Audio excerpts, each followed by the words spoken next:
رمضان المبارک میں تو انسان روزے فرض ادا کر رہا ہوتا ہے، رات کو قرآن پاک تراویح کی شکل میں سن رہا ہوتا ہے، اور بہت سارے نیک اعمال بھی رمضان المبارک میں اس کے چل رہے ہوتے ہیں۔ اللہ جل شانہ نے رمضان المبارک کو ایسا مہینہ بنایا کہ اگر انسان کسی نیک عمل کو رمضان المبارک میں اس نیت سے شروع کر دے اور اللہ سے دعا بھی کرے کہ یا اللہ اس نیک عمل پر مجھے اگلے پورے سال بھی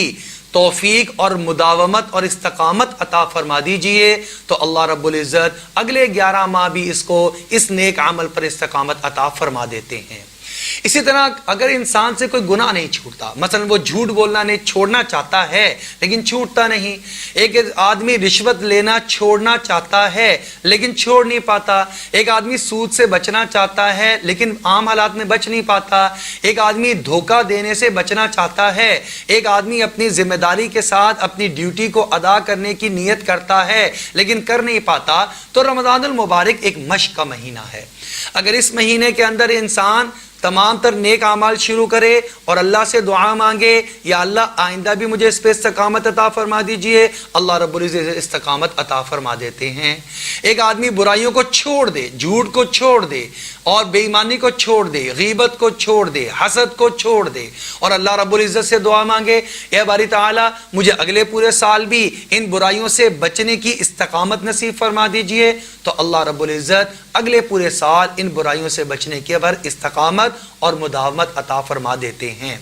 لیکن رمضان المبارک کے گزرنے کے بعد شوال کا مہینہ شروع ہو جاتا ہے، اس میں بھی چند ایک اعمال ہیں جو ہمارے کرنے والے ہیں۔ مثلا ایک حدیث مبارکہ میں ہمارے پیارے نبی صلی اللہ علیہ وسلم نے ارشاد فرمایا کہ جو آدمی رمضان المبارک کے پورے روزے رکھے مہینے کے، اس کے بعد عید کا دن گزارے، اس کے بعد شوال کے جو بقایا 29 دن ہیں یا 28 دن ہیں اس میں 6 روزے رکھ لے،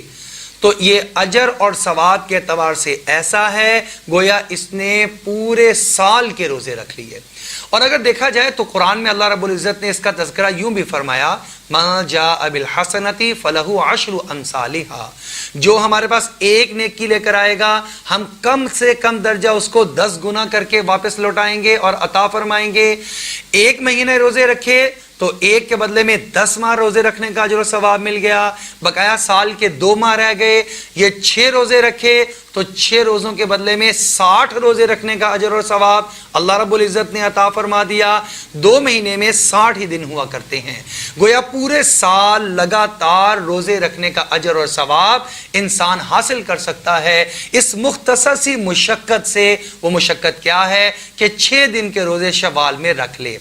اب یہ مشقت اس لیے بھی کم محسوس ہوتی ہے کیونکہ انسان کی صبح کو سحری میں اٹھنے کی، سارے دن کچھ نہ کھانے پینے کی اور رات مغرب کے وقت میں روزہ افطار کرنے کی عادت بنی ہوئی ہے،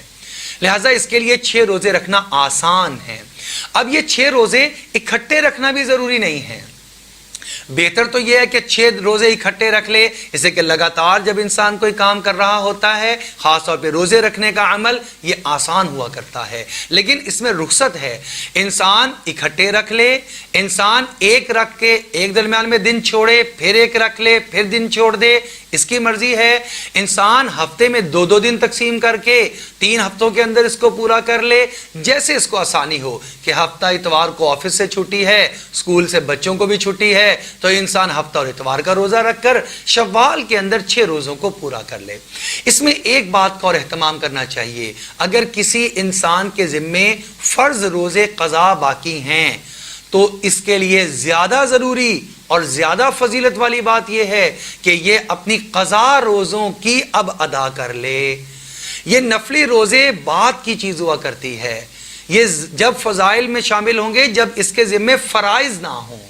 نوافل کا اجر و ثواب تب بڑھتا ہے جب اس کے ذمے فرائض نہ ہوں، اگر فرائض ذمے میں ہوں تو پھر یہ اس کو چاہیے کہ شوال میں یہ اپنی قضا جو اس کے روزے اس کے ذمے ہیں ان کی ادا کر لے۔ اللہ جل شانہ سے دعا ہے اللہ رب العزت ہمیں اس مرتبہ شوال کے بھی 6 روزے اہتمام کے ساتھ، اور جن کے ذمے قضا رمضان کے روزے باقی ہیں ان کو ان کی قضا ادا کرنے کی توفیق عطا فرما دے۔